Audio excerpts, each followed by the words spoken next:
For 10 long years, the greatest warriors the world had ever known gathered beneath the walls of a single city and could not take it. Kings who had never lost a battle, heroes whose names would outlive their own gods, men so mighty that poets would still be singing of them 3,000 years later. And all of them, every spear, every ship, every legend, were brought together for one purpose: to destroy one city over one woman. But that is the story as it is usually told. And it is not the truth. The truth is stranger and sadder and far older than any quarrel between mortals. For the war at Troy was not truly a war for a woman. It was the way the age of heroes came to an end. It was the day the gods grew tired of the demigods walking among men and used a single golden apple to set the whole world alight. To understand how it began, we must leave the battlefield entirely. We must go, instead, to a wedding, the last happy gathering the gods and mortals would ever share. Never again would the immortals of Olympus sit so freely at a mortal table. The great hall was crowned with garlands, the tables heavy with the food of gods and men alike, and the muses themselves sang for the bride and groom.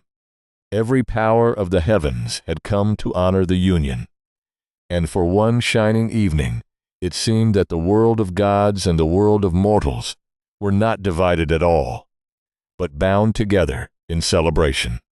No one at that table could have guessed that the seeds of the greatest war in all of history were about to be sown, quietly, upon the very floor where they danced. It was the wedding of a mortal king, Peleus, and a sea goddess named Thetis. It was a marriage the gods themselves had arranged, for a strange and secret reason. There had been a prophecy about Thetis, that any son she bore would grow greater than his father. Zeus himself had desired her, but when he learned of the prophecy, he drew back in fear, for he had overthrown his own father, and had no wish to be overthrown in turn. So the gods gave the sea goddess to a mortal man instead, a good and worthy king, so that her all-conquering son would be born mortal, and would live and die like a man. That son had not yet been born, but he was coming, and his name would become the most famous name in the history of war. To the wedding came every god and goddess of Olympus, bearing gifts, and for a day the halls rang with music and joy. But one guest had not been invited. Eris, the goddess of strife and discord, was deliberately left off the guest list, for who would welcome discord to a wedding? And Eris, standing outside the golden doors, decided to give the guests a gift they would never forget. She took a single golden apple, and upon it she wrote 3 simple words, "To the fairest," and she rolled it quietly into the middle of the feast. It was such a small thing, a golden apple glittering on the marble floor, but 3 goddesses reached for it at once, and the quarrel that followed would burn a city to the ground. The 3 were Hera, queen of the gods, Athena, goddess of wisdom and war, and Aphrodite, goddess of love. Each believed the apple and its title of fairest belonged to her alone. Their argument grew so fierce that it threatened the peace of Olympus itself, and at last they came to Zeus and demanded that he judge between them. But Zeus was no fool. He knew that to choose one goddess was to make lifelong enemies of the other 2, and one of them was his own wife. So he refused the poisoned honor, and instead he sent the 3 goddesses down to the mortal world to be judged by a young shepherd tending his flocks on the slopes of Mount Ida, a man who did not yet know that he was, in truth, a prince of Troy. His name was Paris. Paris was the son of Priam, the king of Troy, but he had been sent away as an infant and raised in secret among shepherds because of a prophecy that he would one day bring ruin upon his city. He knew nothing of this. He knew only that, one ordinary afternoon, 3 goddesses appeared before him, more beautiful and more terrible than anything a mortal had ever seen, and asked him to decide which of them was the fairest. It was an impossible choice, and so the goddesses, seeing his hesitation, did what the powerful so often do. Each of them offered him a bribe. Hera offered him power to make him the lord of all Asia, a king over vast and wealthy lands. Athena offered him wisdom and unbeatable skill in war, so that he would never lose a battle. And Aphrodite, the goddess of love, offered him something far simpler and far more dangerous. She offered him the most beautiful woman in all the world. Think for a moment on the weight of that choice. One goddess offered him dominion over kingdoms, to rule as a great lord over half the earth. Another offered him wisdom and the certainty of victory in every war he would ever fight. These were the gifts that build empires and echo through the ages. And against them stood only love, a single woman's beauty, set upon the scale opposite power and glory and wisdom. A wiser man, an older man, might have weighed them differently. But Paris was young, and his heart was easily led, and beauty stood before him where the others were only promises. Paris was a young man, and he chose as young men in stories so often do. He handed the golden apple to Aphrodite, and in that single moment, without knowing it, he doomed his city, his family, and the entire age of heroes. For the most beautiful woman in the world already had a name. Her name was Helen, and she was already married to Menelaus, the king of Sparta, one of the most powerful rulers in all of Greece. This was the thread that Aphrodite had promised to pull. And when a goddess of love makes a promise, mortals are rarely given any choice in the matter at all.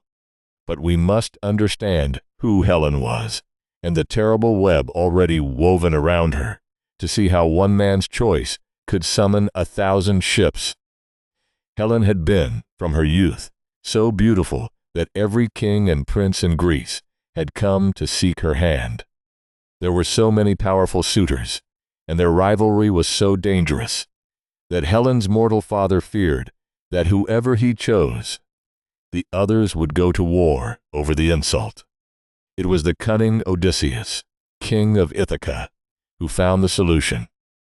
He advised that before Helen chose, every suitor should swear a mighty oath, that they would all accept her choice, and more than that they would all come to the defense of her chosen husband if anyone ever tried to steal her away. Every king swore it. And so, when Helen married Menelaus, all the great powers of Greece were bound by a sacred vow. They had built, without knowing it, the very machine that would carry them all to war. For a time, all was peaceful. Then Paris, now revealed as a prince and welcomed back into Troy, sailed to Sparta as a guest in the house of Menelaus. And there, with the help of Aphrodite, he took Helen. Whether she went willingly or was carried away is a question the poets never fully answered, and he sailed with her back across the sea to Troy. When Menelaus returned to find his wife gone and his hospitality betrayed, his fury shook the halls of Sparta. He went to his brother Agamemnon, the most powerful king in all of Greece, and he called upon the oath. One by one, the kings of Greece were summoned to keep the vow they had sworn so long ago. The trap that Odysseus had built to keep the peace had become the reason for the greatest war the world had ever seen. But in Troy itself, not everyone rejoiced at the beauty Paris had carried home. The king of Troy had a daughter named Cassandra, a princess gifted with true prophecy, and cursed by a god she had refused, so that though her visions were always true, No living soul would ever believe a word she spoke. When she saw Helen pass through the gates of the city, Cassandra saw with her something else. Flames upon the high walls, the bodies of her brothers in the dust, the end of everything she loved. She cried her warnings through the streets. She begged her father to send this woman back across the sea before it was too late.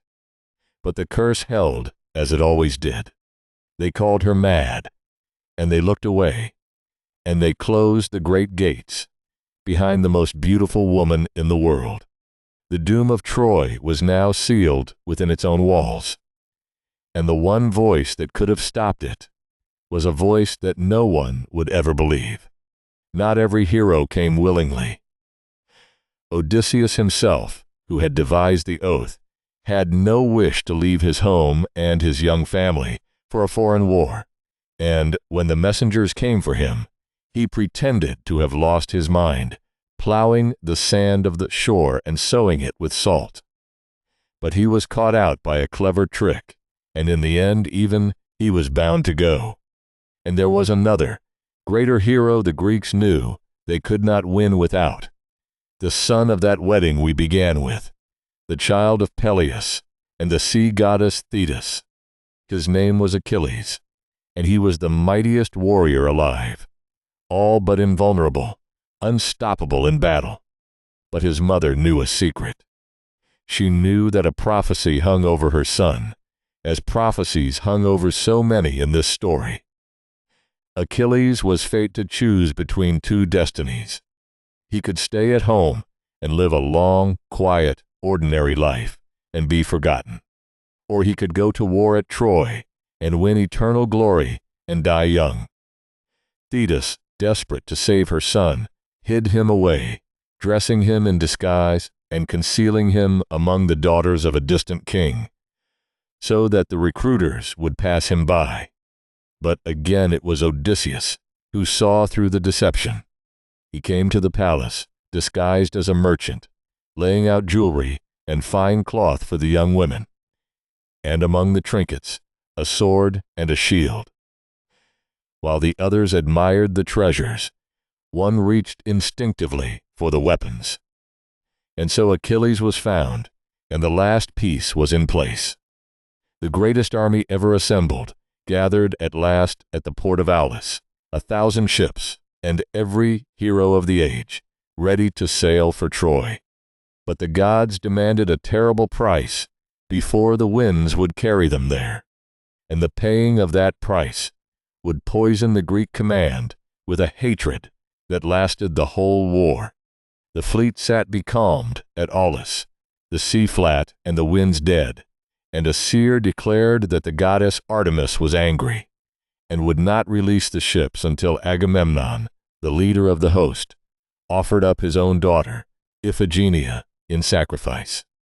It was a monstrous choice, his child or the war and the honor of all Greece. And Agamemnon, to his eternal shame and sorrow, chose the war. His daughter was brought to the altar under a false promise, and she was sacrificed so that the winds would blow. The ships sailed at last. But a wife back home would never forgive what her husband had done at that altar, and she would wait, year after year, for his return, with a long and patient hatred that would one day cost Agamemnon far more than any Trojan spear. The war had not yet begun, and already it had begun to devour its own. And what an army it was that finally set sail across the sea. Beside Achilles came the other great champions of Greece, each one a legend in his own right. There was Ajax, a giant of a man, so vast and so strong that he was said to need no help from the gods at all, who stood like a tower of bronze wherever the fighting was thickest. There was Diomedes, young and utterly without fear, so bold that he would one day raise his spear against the immortals themselves.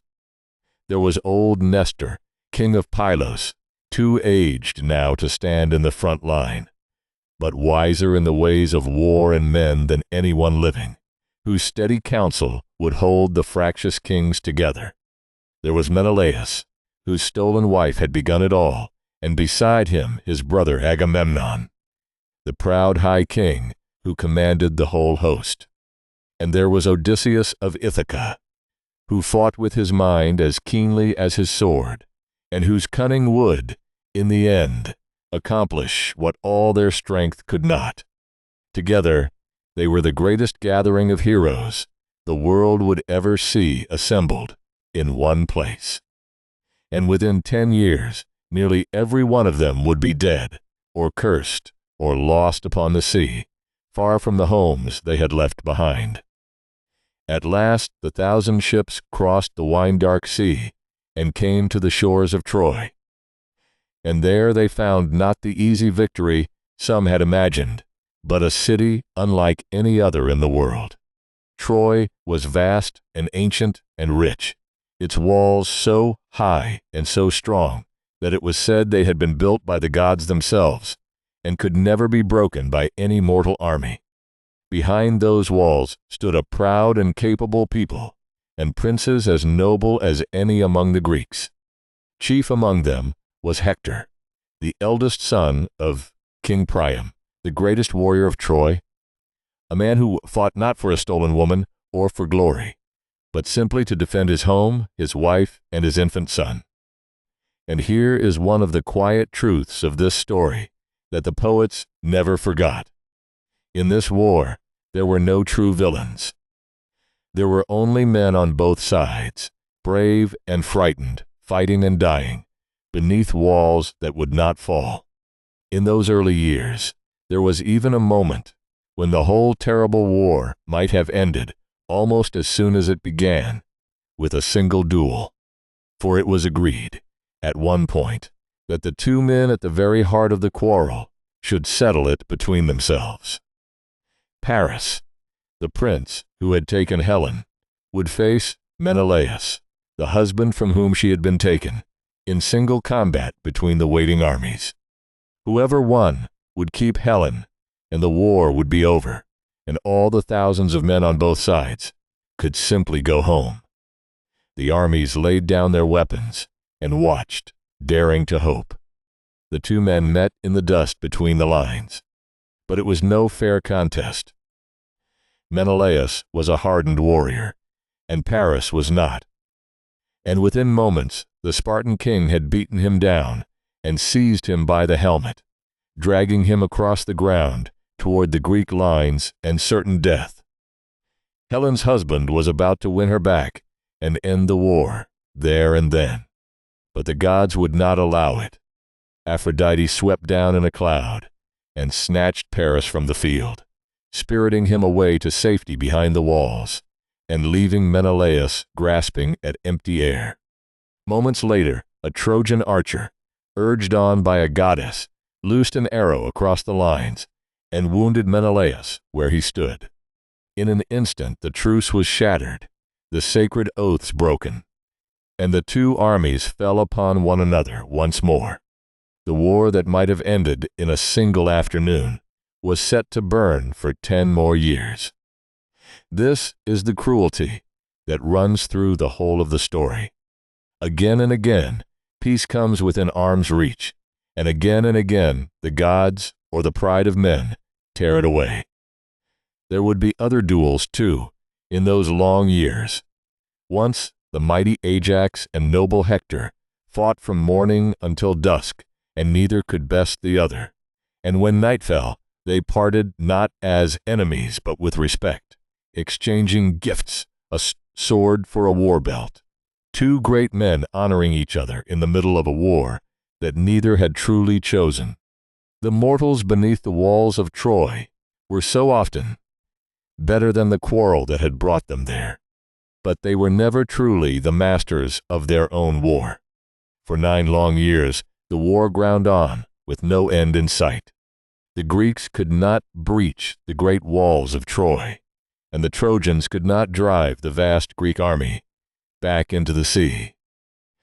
The Greeks raided the towns and islands around Troy for supplies and plunder, and the years bled away in skirmishes and stalemate. Great deeds were done, and great men fell, and still the walls stood, and still Helen watched from the high towers, and still the war had no end. There were days in those years when a single hero seemed to carry the whole war upon his shoulders.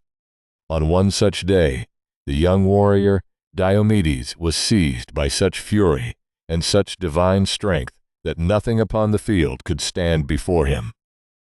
He tore through the Trojan ranks like a river breaking its banks, and when the goddess Aphrodite herself came down to carry her own son to safety out of his path, Diomedes did the unthinkable. He struck at the goddess, wounding her hand, so that she fled weeping back to Olympus. And still the madness for battle did not leave him. When the war god Ares strode onto the field on the side of Troy, Diomedes, guided by gray-eyed Athena, drove his spear into the god of war himself, and Ares bellowed with a voice like 10,000 men, and fled bleeding up into the heavens. These were the days of the age of heroes at its very height, when a single mortal, for one shining and terrible afternoon, could wound the deathless gods. But such glory never lasted long. The gods returned, the lines reformed, and the killing went on, day after day, year after year, beneath the same unbroken walls. And amid all the blood and the bronze, there were quieter moments that the old poets remembered most tenderly of all.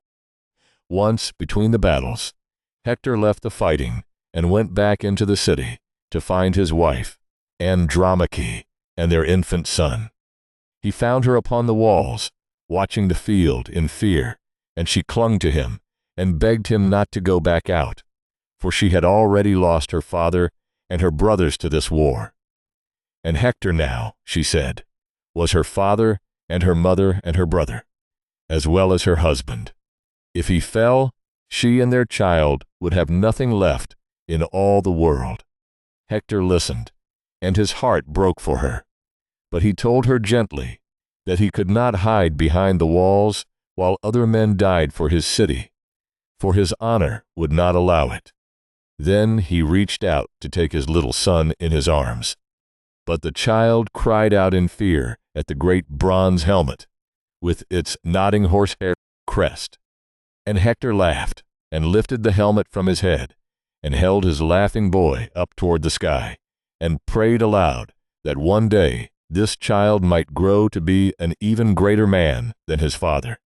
It is one of the most human moments in all the ancient stories. A warrior, a wife, a frightened child, and a helmet, set gently aside for a single tender heartbeat.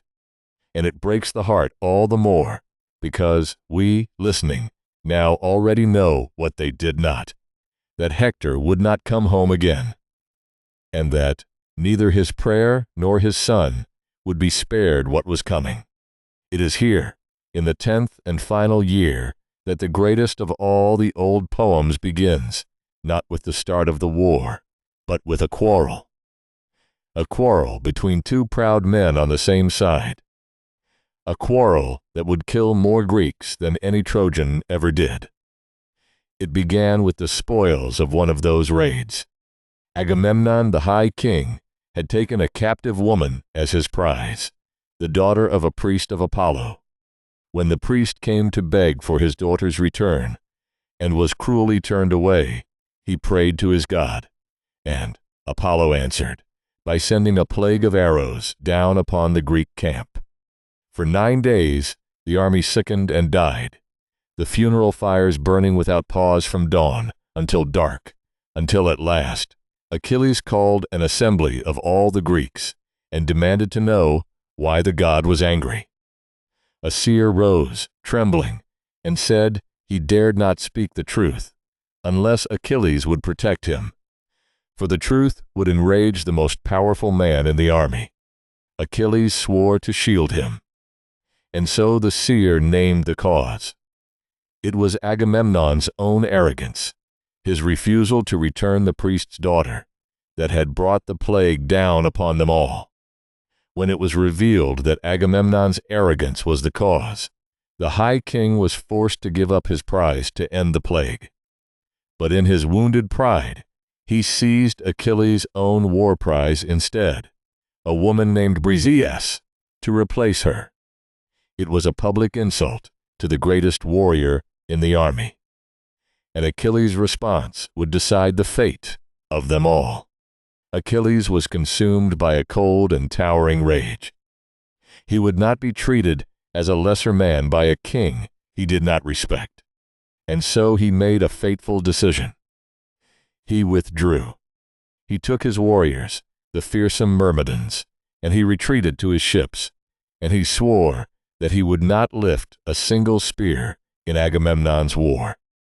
More than that, he went to his mother, the sea goddess, and begged her to ask Zeus himself to turn the tide of the war against the Greeks, so that Agamemnon would learn, in blood, exactly how much he had needed the man he had insulted. And Zeus, who owed the sea goddess a favor, agreed. From that moment, the greatest army in the world began to lose. Not because the Trojans had grown stronger, but because the pride of two men had broken the host from within. As the defeats mounted and the Trojans pressed ever closer to the ships, Agamemnon at last began to understand the ruin his own pride had brought upon them all.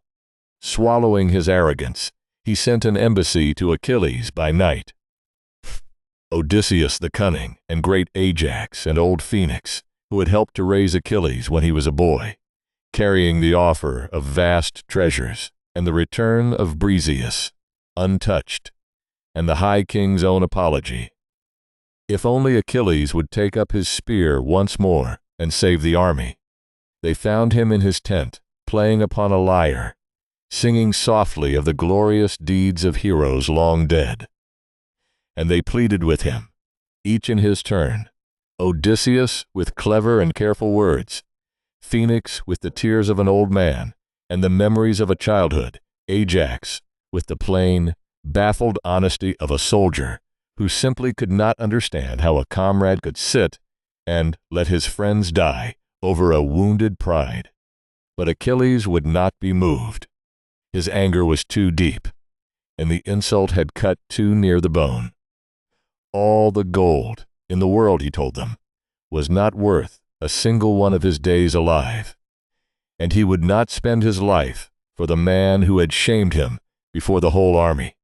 The embassy walked back through the dark empty-handed, and the Greeks despaired, for now they understood that only some catastrophe, terrible enough to pierce that iron pride, would ever bring Achilles back to the war. They did not yet know what that catastrophe would be. That same desperate night, two of the Greeks, Odysseus and Diomedes, crept out alone into the darkness between the armies as spies to learn the plans of the enemy. In the black of the field, they caught a Trojan scout, wrung his secrets from him, and then slipped like shadows into the camp of a newly arrived Trojan ally, killing him in his sleep and stealing away his famous white horses before the dawn. It was a small victory in a losing season, a reminder that even when strength failed the Greeks, the cunning of Odysseus never did. It was a quality that in the end would matter more than all the spears in the army. Without Achilles, the Greeks were driven back and back.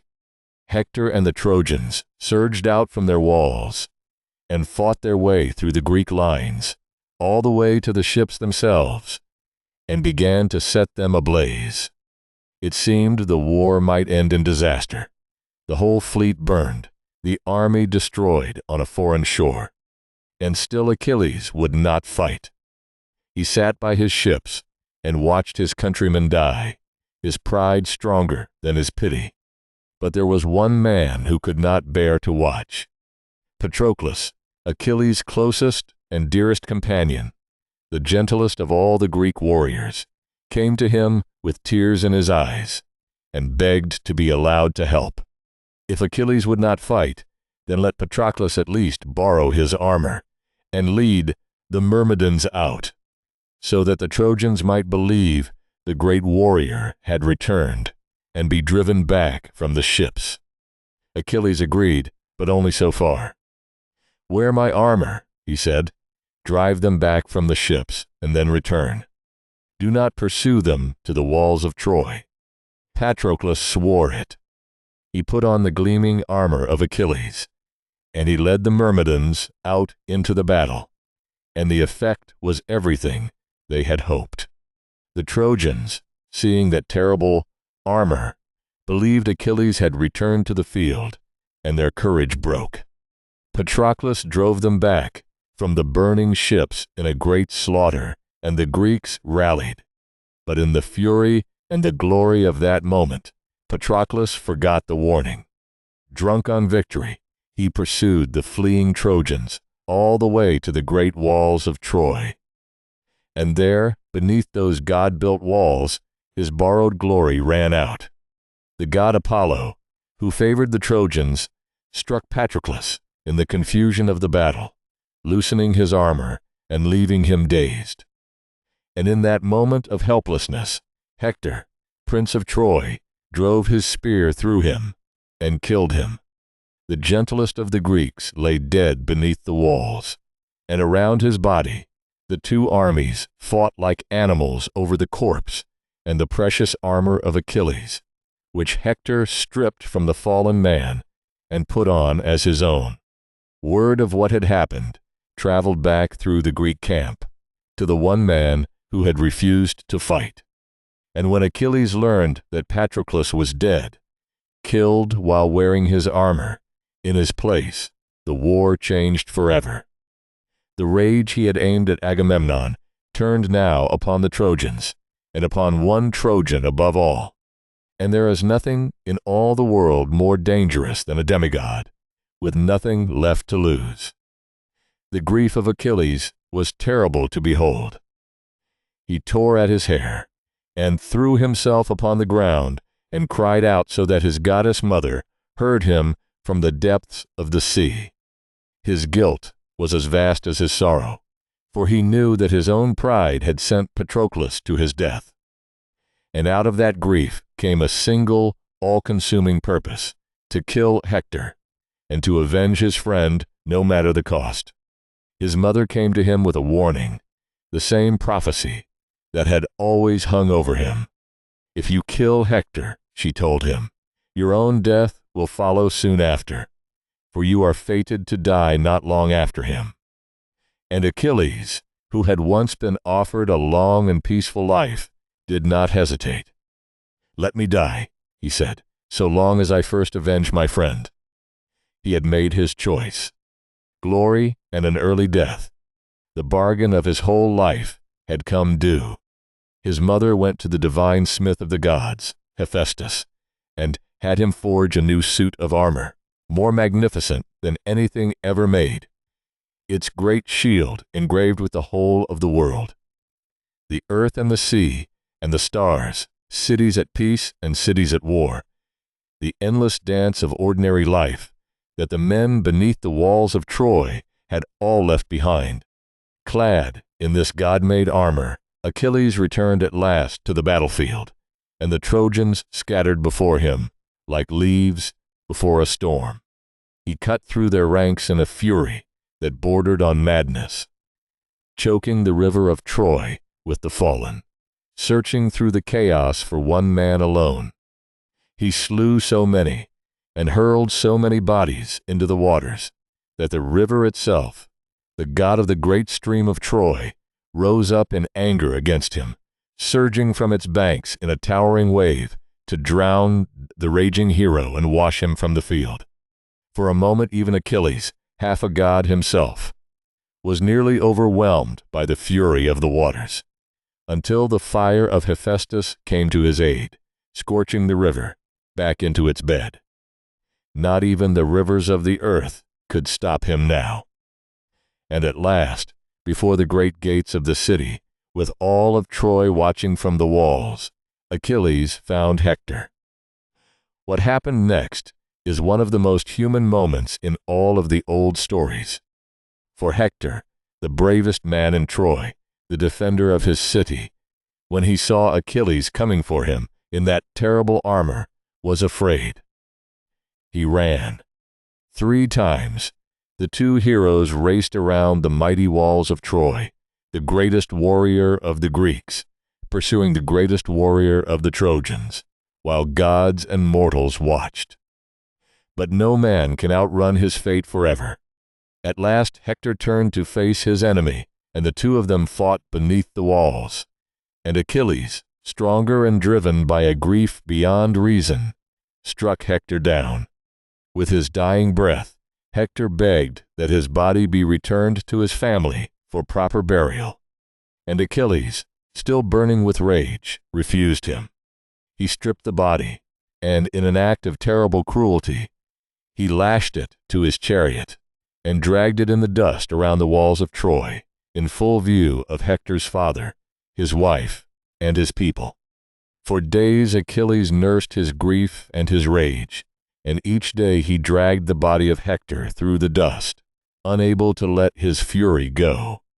But the gods themselves grew troubled at this dishonoring of a brave man's corpse. And so one night an old man came alone and unarmed into the very heart of the Greek camp, into the tent of the man who had killed his son. It was Priam, the aged king of Troy, who had passed like a ghost through the enemy lines with the help of the gods. He knelt before Achilles, and he did the most difficult thing any man has ever done. He took the hand of the man who had slain his son, and he kissed it, and he begged for the body of Hector so that he might bury him. And in that moment, something broke open in the heart of Achilles. He looked at the weeping old king, and he thought of his own father far away, who would also soon be weeping for a dead son. And the 2 enemies wept together in the tent, the old king for his son, and the young warrior for his lost friend, and for his own approaching death. Achilles gave the body back, and for a few days the fighting stopped, so that Troy could bury its hero. For 12 days the Greeks held back their arms, and the people of Troy came out to mourn. They raised a great pyre, and laid their fallen prince upon it, and Hector's mother, and his wife Andromache, and Helen herself, Helen, who had been the cause of it all, and who wept that in all his years Hector had never once spoken to her a single unkind word, grieved over him together. When the fire had done its work, they gathered his white bones from the ashes, and wrapped them in soft purple cloth, and laid them in a hollow grave, and heaped great stones above. And all of Troy wept for the man who had been its shield, knowing in their hearts that with Hector gone, the end could no longer be far away. There, with the funeral of Hector, the greatest of the old poems ends. But the war did not. Achilles did not have long to live, and the prophecy soon came due. In the fighting that followed, it was Paris, the shepherd prince, whose choice had begun it all, no great warrior himself, who loosed the arrow that killed the mightiest hero of the age. Guided, the poets say, by the god Apollo, the arrow struck Achilles in the one place on his body where he could be harmed, his heel, the spot by which his mother had held him as an infant when she dipped him in a magical river to make him invulnerable. And so the man who had chosen glory over long life received the whole of his bargain. He had his eternal fame, and he had his early death, brought down not by a hero's spear, but by a coward's arrow, in the 10th year of a war that still would not end. With Hector dead and Achilles fallen, both sides were exhausted and broken, and still the great walls of Troy stood unconquered. 10 years of war, the finest heroes of a generation dead in the dust, and the city as strong as ever. The war could not be won by strength, and so it fell in the end to cunning, to the mind of Odysseus, the man who had never wanted to come to this war at all. He devised a trick so audacious that it has been remembered for 3,000 years. The Greeks would build an enormous horse of wood, hollow inside, and hide their finest warriors within it. Then the entire army would burn its camp and sail away, as if in defeat and despair, leaving the great horse behind on the empty shore as an offering to the gods for a safe voyage home. The plan was pure Odysseus, a victory won not by the strongest arm, but by the cleverest mind, turning the enemy's own pride and faith against them. The finest warriors of the whole army would seal themselves inside the dark belly of the horse and wait, in silence, for the city to open its gates to them of its own free will. It was an enormous gamble. If they were discovered, the trapped men would be slaughtered like animals in a pen, with no room to fight and no way to flee. Everything depended on the Trojans believing a lie. It was a lie built of timber, and the pride and the piety of Troy would carry it through their own gates. When the Trojans awoke to find the Greek camp burned and the ships gone, they could scarcely believe it. The long nightmare was over. They came out from their walls and found the enormous wooden horse standing on the shore, and they debated what to do with it. Some were suspicious. And here the Greeks had left behind one more piece of their trap, a single man named Siton, who allowed himself to be captured and brought before the Trojans. With a tongue as cunning as his master Odysseus, Sinon wept and lied, telling the Trojans that he had been left behind to be sacrificed by his own comrades, that he hated the Greeks now, and that the great horse had been built as a sacred offering to Athena, made so vast on purpose, he said, so that the Trojans could never fit it through their gates and claim its blessing for themselves. It was a lie perfectly shaped to appeal to Trojan pride. A priest named Laocoon saw through it and warned them not to trust it, crying out that he feared the Greeks even when they came bearing gifts, and hurled his spear into its wooden flank. But then 2 great serpents came out of the sea and dragged the priest and his sons to their deaths. And the Trojans, taking this as a sign that the priest had been wrong to doubt the offering, decided the horse was sacred. They tore down part of their own unbreakable wall to bring the great horse inside their city, and they spent the night in celebration, drinking and dancing, rejoicing that the 10-year war was finally, gloriously over. It was the last night that Troy would ever see. 10 years the city had held. 10 years its walls had turned aside the greatest army ever gathered. And it fell, in the end, not to a hero or an army, but to a single clever idea and one night of misplaced joy. The city was not conquered. It opened its own gates and welcomed its destruction inside with singing. In the dead of night, when the city at last lay silent and sleeping, drunk on its own celebration, a hatch opened in the belly of the wooden horse. The Greek warriors climbed down in the darkness, and they opened the gates of Troy from within. And out on the dark water, the Greek fleet, which had never truly sailed away, but only hidden beyond the horizon, returned. The army poured back through the open gates into the sleeping city. What followed was not a battle. It was a slaughter.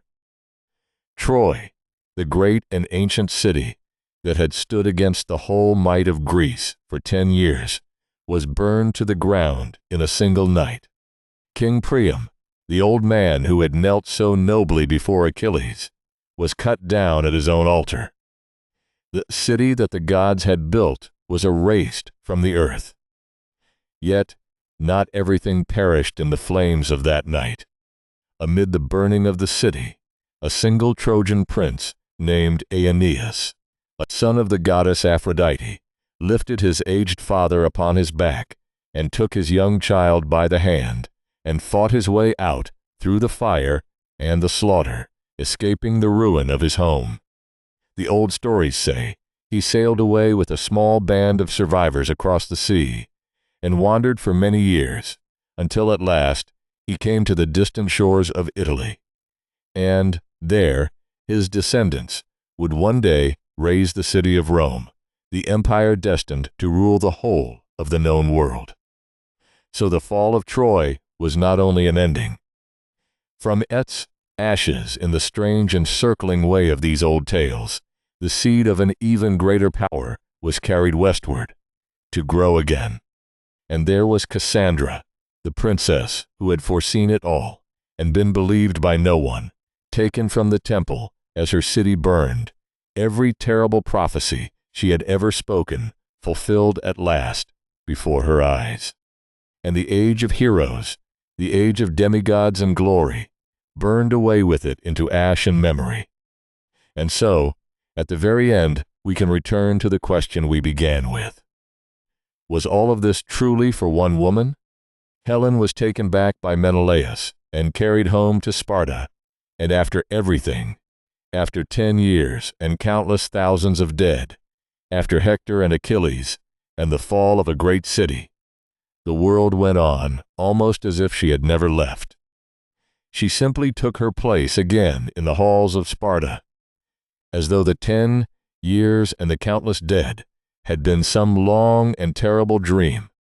All those thousands of men on both sides of the wall had spent their lives for a quarrel that in the end changed almost nothing at all between the two people at its center.